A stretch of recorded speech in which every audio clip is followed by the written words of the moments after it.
Ang Kawit ay isa sa pinakakilalang bayan sa probinsya ng Cavite dahil isa ito sa makasaysayang lugar dito sa Pilipinas.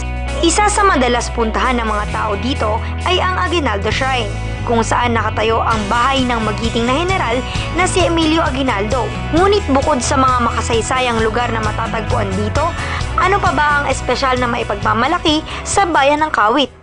Ang Hidden Tapsihan, isa sa dinadayong kainan dito sa Kawit, Cavite.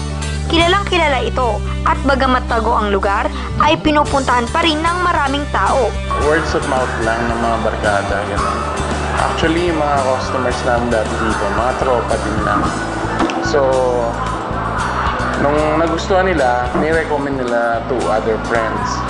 Hanggang sa dumami yung customers namin, naging popular siya sa buong Cavite area.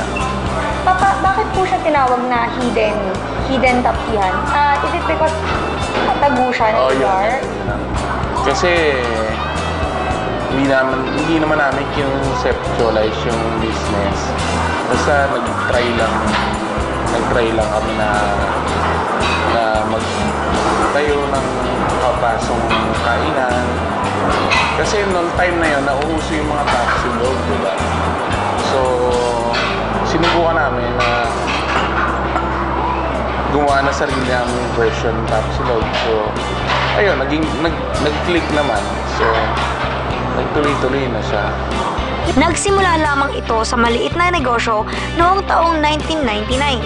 Hanggang sa nang madiskubre ay unti-unting nakilala. Yung iba mga taga Manila, mga taga Las Piñas, Alabang, ganyan. Sa katunayan, ang mga taong kumakain dito ang mismong nagpangalan bilang Hidden Tapsihan. Yung mga customers na mismo nag-name ng Hidden Tapsi. Actually, wala kaming name dati ng business. Basta Tapsihan lang. Tapsihan dito sa wakas, Kawit, Cavite. Kasi yung mga taga Cavite, di ba, marami mga kaibigan from outside the Cavite area. Tapos, pinopromote nila yung food dito, yung place.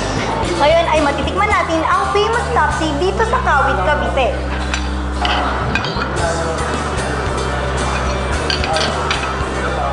Sarap! Dinadayo ang tapsihang ito dahil bukod sa masarap ang timpla ng tapa, ay naging sikat ito dahil sa kanilang espesyal na suka. Yung dinadayo dito yung condiments namin na suka.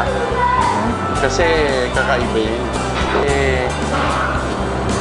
Ano siya ang lasa niya maasim na medyo matamis-tamis na medyo maalat, gano'n. Na bagay dun sa tapa na Which is kayo mismo yung gumagawa? Oo. Sarili nilang gawa ang sukang ito at ika nga, maraming gustong gumaya nito, ngunit hindi nila makuha ang timpla.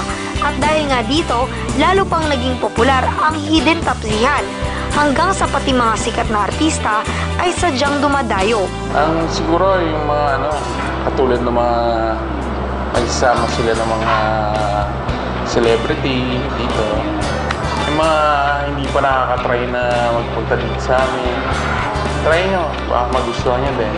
Hidden Tapsi dito sa wakas, Kawit, Cavite. Ang kanilang sikreto ay ang pagpapanatili ng magandang pakikisama at pag-aasikaso sa mga customer. At ito po si Kim Centeno, nag-uulat para sa Newslink Cavite.